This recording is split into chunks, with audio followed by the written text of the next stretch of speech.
Hey everybody, how's it going? Welcome back to the channel. Today I'm going to be taking you guys through my full process from finding a file, printing a file, slicing it, all the fun stuff. Somebody made a request of this to kind of show how I do it, so I'm going to go through that and do that. What I'm specifically looking for today is a Catan organizer.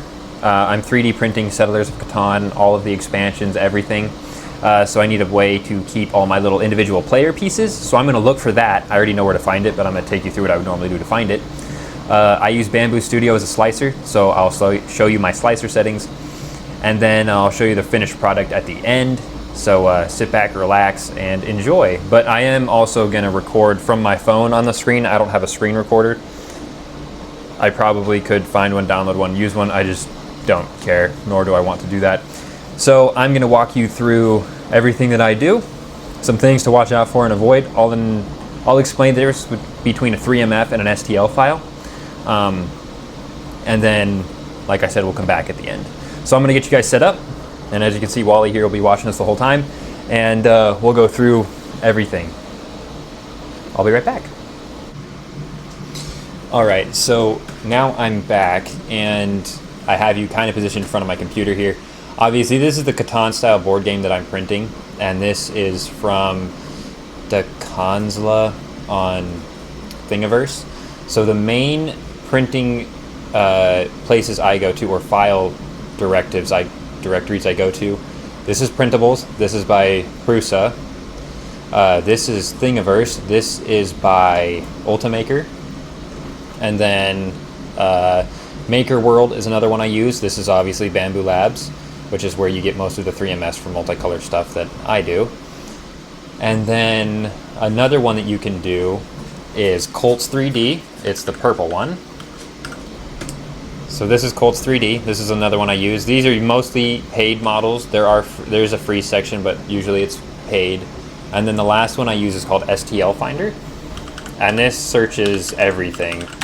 And if I have something that's kind of obscure that I don't know what to look for instance, I'm going to just put in Catan and hit search, and you'll kind of see it just pulls from everywhere. So these ones are from Thingiverse, this one's from Thingiverse, these ones from My Mini Factory, this one's from Prusa Printers.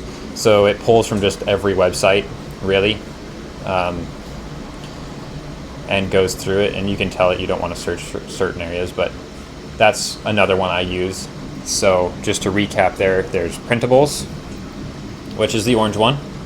There's Thingiverse, which is the blue one. Maker World, which is the green one. I say it's the green one, but it's because everything in Bamboo Labs is just green.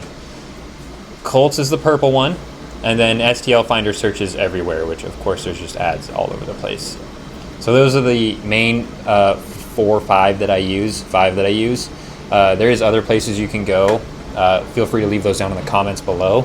But what we're looking for today is on Thingiverse, and I'm going to open up a new tab because I don't want to ruin this one. So we're going to go here to Thingiverse.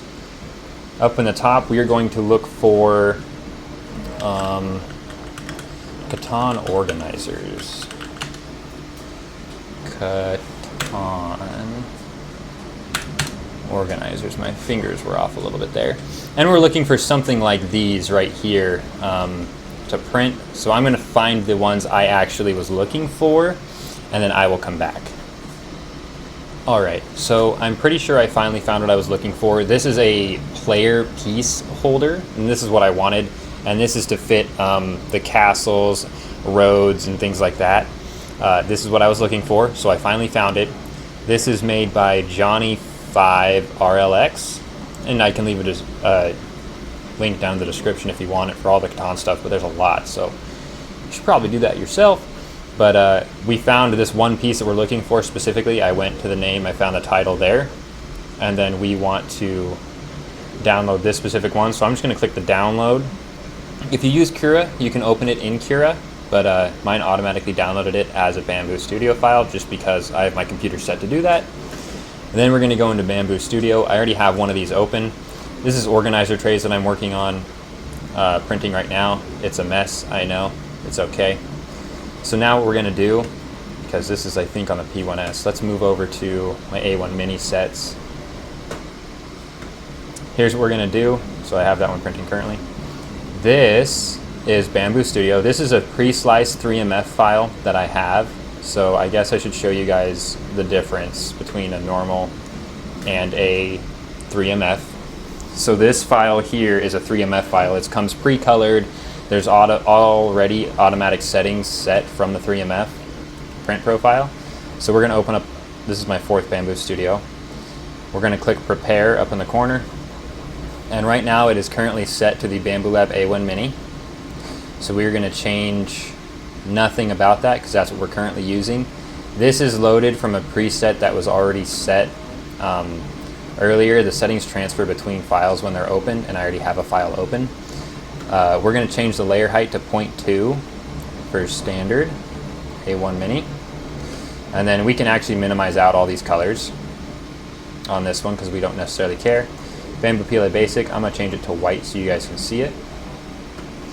And the things we're gonna look for before we even start slicing this file is to make sure that we have our wall loops set to 2. We're gonna change our infill to gyroid because I want it to print a little bit faster. And then I'm not gonna change any other settings on any of this. Usually I turn brim off, but you don't have to. Something like this probably won't need it. And then quality, I'm gonna leave at that, and then seam position aligned is fine for this. We're not gonna need to change any of that. Now we're gonna click on this green square. I already have it pre-downloaded. This is the Catan printed piece holder tray. So there it is. We're gonna actually rotate this just so it gets a little bit easier. Click rotate. We're just gonna rotate it 90 degrees. And there we go. And this looks kind of small. It looks like I'm missing the other half of it, but that's okay. I'll find that later. And now all we need to do is click slice plate up in the top right there. And it's gonna go through and check it. And then one thing I like to do is turn on, up here in color scheme, you can choose line type. You can do filament, all that fun stuff. I do line type, and I check the bottom just to make sure that it is in fact seated properly. And that purple means it's the bottom surface. So that tells me right there that everything's gonna slice and work just fine. No overhangs or anywhere. It would remind me if there was, but there aren't any on this one. Then all I have to do is go print plate, and then I just need to choose the correct printer. So Ghost and Bones are both my A1 Minis. I'm pretty sure Bones is the one that's free, and it is. So I'm gonna put on the color, which is orange, which you should technically click over here and change this to orange and then reslice the plate. Just so things don't get confused. Change it back to Bones. We're gonna go A3 to print this because orange, and I'm gonna grab you guys real quick, sorry for this. So over here, A3 is currently loaded with orange, that's why I chose A3. And it's gonna print on that printer right there. All right, now that we're back, now we're just gonna click send. I have bed leveling enabled, flow dynamic calibration, and enabled the AMS. Since I'm using the AMS, you have to have that enabled. Now it's gonna send that to print, and then in an hour and a half, it'll be done, and I'll show you guys the final thing. But for this, I wanna show you guys the difference between a 3MF and a STL file. So as you saw, when I uploaded this as an STL file, it just came as is, no settings over here were changed, everything was default, and you get this one file. Now I'm gonna show you a 3MF file, and I'm gonna grab it from Maker World just because it's easier. So let's go here. Here's some brackets. Let's do something multicolor.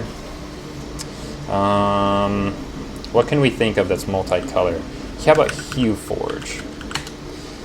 So a Hue Forge, and maybe this would be a better way. We're gonna grab this Hue Forge Dragon, just because the colors make it easy. We're gonna download the 3MF right here, and it'll download that. And then we're actually gonna change this to a STL CAD file, and we'll download the STL CAD file, and we'll do a direct comparison between the two so you can see what the difference is. So over here in Bamboo Studio, we can leave the A1 Mini as it's set right now. We're gonna delete all. So we have a blank, fresh thing right here. Nothing's been changed, this is standard settings. We're gonna add in the .3MF, which is this one right here. We are going to open this. And you can see the 3MF changed everything immediately upon opening. I know this looks like it's black, but it changed us from an A1 Mini to an X1 Carbon.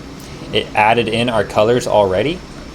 It already has quality settings. It changed the prime tower width. It changed the, let's go over to quality. It changed the layer height, initial layer height, and nothing else over here in quality it looks like. And then it changed the strength to sparse infill density, rectilinear. And then over in others, it changed the prime tower width and all that fun stuff, right? So it also does this right here. So if I slice this file, right, slice plate, it's gonna have presets on the slice, which will show you this picture when it's done. So we'll let that slice here. So I'll cut back when it's done. All right, so now the slice is done, and you can see by layer height, it's actually already adjusted. I didn't have to paint or do anything because they preset that. So now let's go back to prepare, and let's delete everything on here. We'll just actually, how do I do this? Let's completely exit out of Bamboo Studio and discard modified values. Then we'll open up a new Bamboo Studio, and I'll show you what just the STL file does when you open it.